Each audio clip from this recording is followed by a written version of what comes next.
There's a force in this world more destructive than hate, more contagious than fear, and more lethal than evil. It doesn't wear a uniform, doesn't raise its voice, and doesn't always come with bad intentions. It walks quietly through the streets, smiles politely in meetings, and repeats what everyone else is saying. But in times of crisis, it becomes the silent fuel of tyranny. Dietrich Bonhoeffer, a theologian imprisoned and executed by the Nazis, called this force stupidity. Not the kind we laugh at, not a lack of intelligence, but a terrifying surrender of moral and rational thought. To Bonhoeffer, stupidity is not a personal flaw but a social disease. It emerges when a person gives up their conscience to the group, stops thinking critically, and lets external forces define what is right or wrong. The evil person knows they're doing harm. The stupid person, however, is convinced they're doing good. That's what makes them dangerous. They're not arguing, they're repeating. They're not listening, they're reacting. And worst of all, they're protected by the illusion of righteousness. You cannot reason with stupidity because it has no center of reflection. You cannot protest against it because it doesn't recognize its own blindness.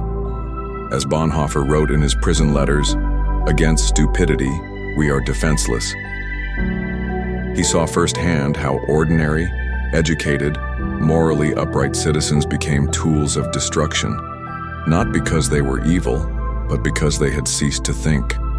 They had outsourced their conscience to slogans, leaders, ideologies. They no longer acted as individuals, but as extensions of a system that rewarded conformity. This is why, in his eyes, stupidity was more dangerous than evil. Because evil still leaves room for conscience. Stupidity erases it completely. And here's the haunting truth. Under the right conditions, any of us can become that person. The silent spread of stupidity doesn't require cruelty, only passivity. It's not fueled by rage, but by comfort. Not by aggression, but by the fear of standing alone. This is not just a historical warning. It's a mirror. Because the question isn't whether stupidity exists. The question is, are you sure it hasn't already found a place inside you? This video is not just a lesson in history. It is a confrontation with the most dangerous enemy of all, the one who believes they are right but no longer thinks at all. Stupidity, as Bonhoeffer observed, is not a lack of intelligence but a failure of moral thinking. It doesn't arise when people are uneducated. It emerges when people stop using their minds independently. The frightening truth is that some of the most destructive acts in history weren't committed by monsters, but by obedient citizens.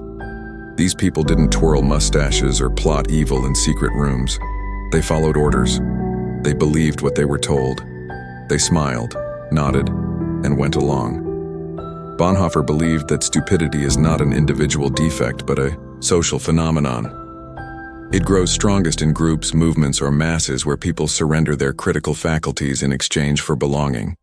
In these settings, the desire to be accepted replaces the responsibility to think. A person who is alone is forced to confront reality. But a person in a crowd only has to echo it. That echo is what stupidity thrives on. It's repetition without reflection. You say what others say because it's safe. You believe what others believe because it's easy. Soon your words are no longer your own. Your thoughts are borrowed, and your conscience is asleep. This kind of stupidity has no internal compass. It doesn't ask, is this right? It only asks, is this popular? The stupid person, Bonhoeffer wrote, becomes incapable of independent judgment. They are no longer actors in the world. They are reactors. They respond to stimuli, memes, slogans, fear, identity. And the more they react, the less they reflect. This is why reason fails. Logic slides off them like water off glass. They don't need proof. They have certainty. They don't care about truth. They care about approval. And this creates a terrifying paradox. The more dangerous the movement becomes, the more loyalty it demands. And the more loyalty it receives, the more stupid its followers become. Not because they were born that way, but because they gave up their freedom to think. Bonhoeffer didn't blame individuals. He blamed the systems, the atmospheres, the conditions that made stupidity not just possible, but normal. In times of political unrest, stupidity becomes a weapon. In times of moral crisis, it becomes a shield. And in both cases, it becomes invisible, because the stupid person always believes they are doing the right thing. That's what makes them so dangerous. Evil hides behind masks. Stupidity doesn't need to hide. It smiles, obeys, and marches forward, believing it's saving the world. There's something eerily confident about the stupid person. While the wise man hesitates, the stupid man declares.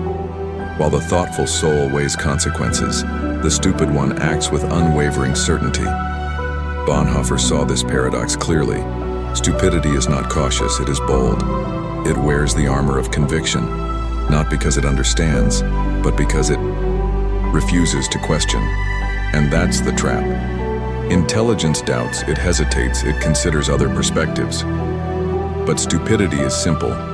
It's immune to nuance, blind to complexity, and allergic to introspection. The stupid person is dangerous not because they think too little, but because they believe too much. They believe what they're told. They believe what their group says. They believe what their party or tribe or movement demands.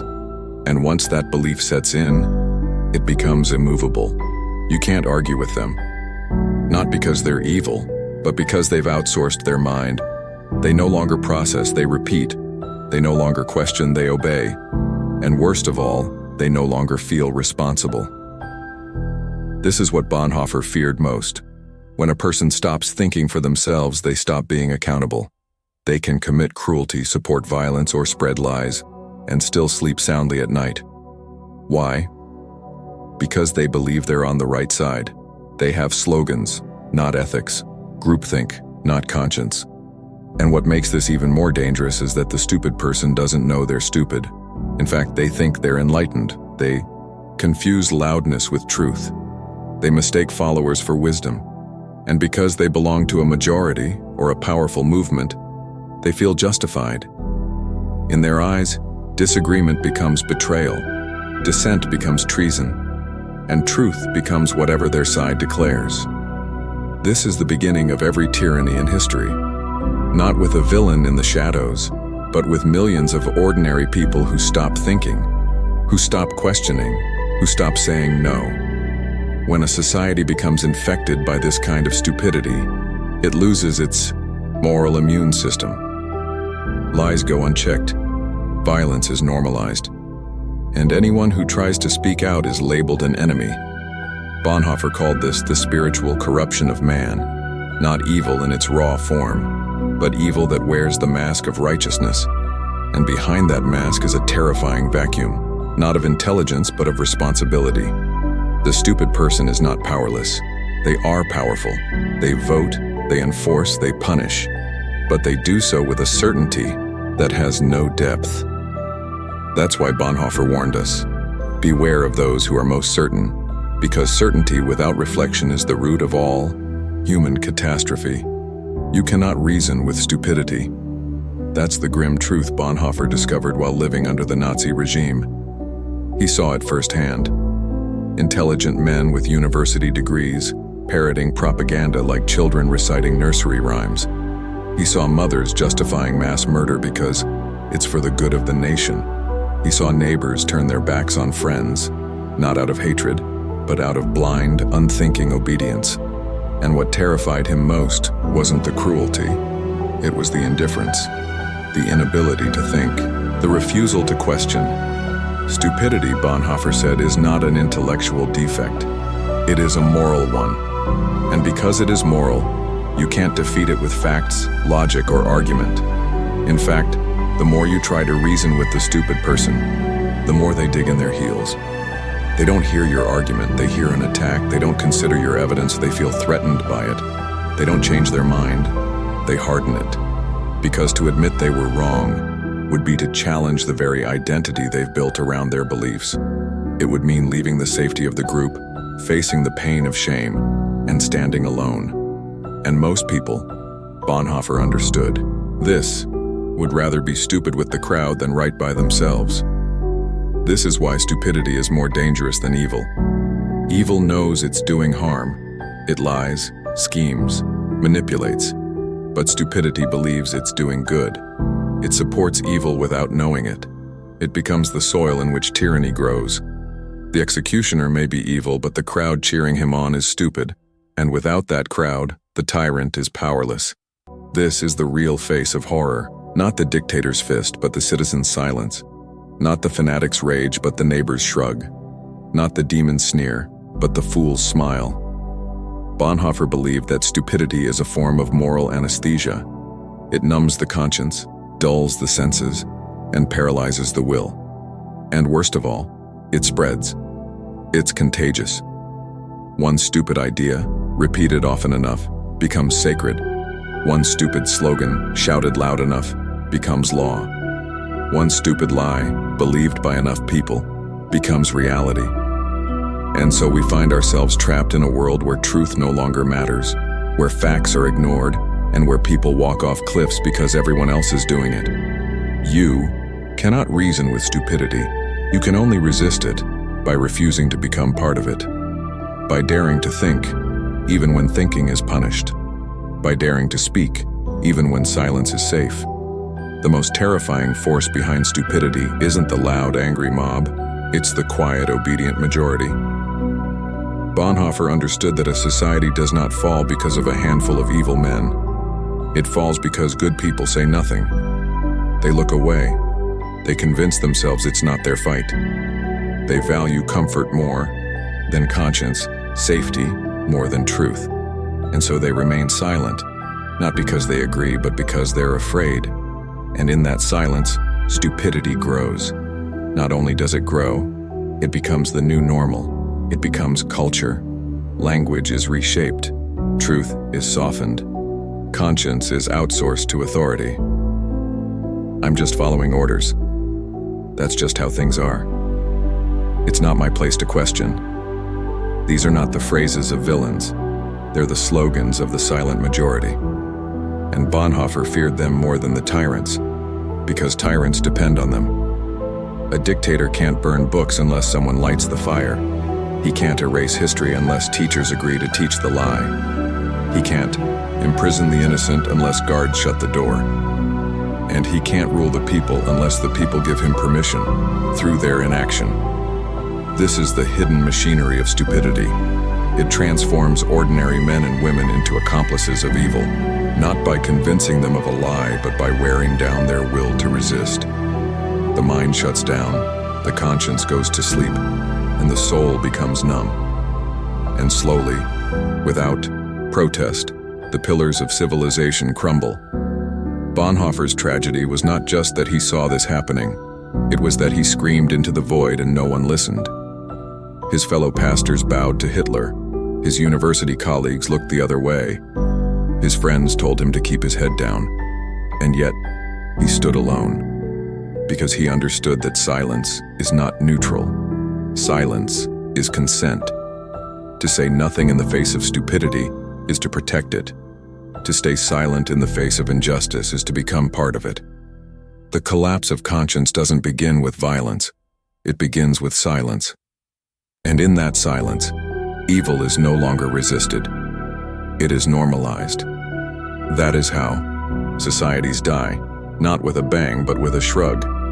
And that is why Bonhoeffer believed stupidity is more dangerous than evil, because it convinces good people to do nothing while evil spreads like fire. There is a dangerous illusion that persists in societies infected by stupidity, the illusion of freedom.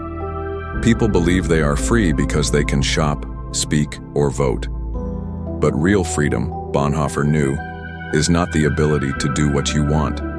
It is the capacity to think for yourself, to stand alone in truth even when the world bows to lies. A stupid society does not need to ban freedom outright. It simply redefines it. It gives people distractions, pleasures, and shallow choices while stripping them of the will to question or resist. People believe they are free because they can choose between products, parties, or personalities. But if they cannot choose truth over convenience, courage over comfort, or conscience over conformity, then their freedom is an illusion. Bonhoeffer saw this firsthand in Nazi Germany. People still went to church, they still voted, they still read newspapers, but their minds were no longer their own. Their choices were shaped by fear, propaganda, and groupthink. They spoke the words that were safe, believed the ideas that were popular, and silenced the doubts that disturbed their comfort. They did not feel enslaved because they had been taught not to think. And when people stop thinking, they become controllable. Not by force, but by suggestion. Not by oppression, but by seduction. This is the genius of a stupid society. It replaces critical thought with blind loyalty, moral depth with shallow slogans, and the quest for truth with the comfort of consensus. People feel free because they no longer feel the burden of conscience. They do what others do, believe what others believe, and feel what others feel. And in that sameness, they feel safe. But Bonhoeffer warned, this is not freedom. This is slavery of the soul. Real freedom requires risk. It requires doubt. It requires the courage to be unpopular. A truly free man is one who dares to speak when others whisper, to stand when others kneel, and to think when others obey.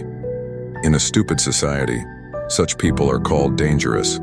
They are mocked, silenced, or cast out, not because they are wrong, but because they break the illusion. They remind the herd that it is still a herd, and nothing is more threatening to a stupid society than a mind that still thinks, a conscience that still burns, and a voice that still says no. Bonhoeffer observed something chilling during the rise of the Nazis, something more disturbing than brutality, more frustrating than injustice. Stupidity cannot be reasoned with. You can argue with a wicked man because he still sees reality. He may twist it, exploit it, deny it, but he still perceives it. But the stupid man doesn't even see the world. He sees only fragments of propaganda, half-truths, and emotional slogans arranged to replace his ability to think. And so, when you try to reason with him, you find yourself speaking into a void. Logic bounces off his mind, like bullets off armor made of ignorance and pride. He is not evil, but in his refusal, or inability to think, he becomes more dangerous than the evil man. Evil knows what it's doing. Stupidity doesn't. That makes it unpredictable, persistent, and immune to correction. When you show the stupid man evidence, he shrugs. When you disprove his beliefs, he laughs.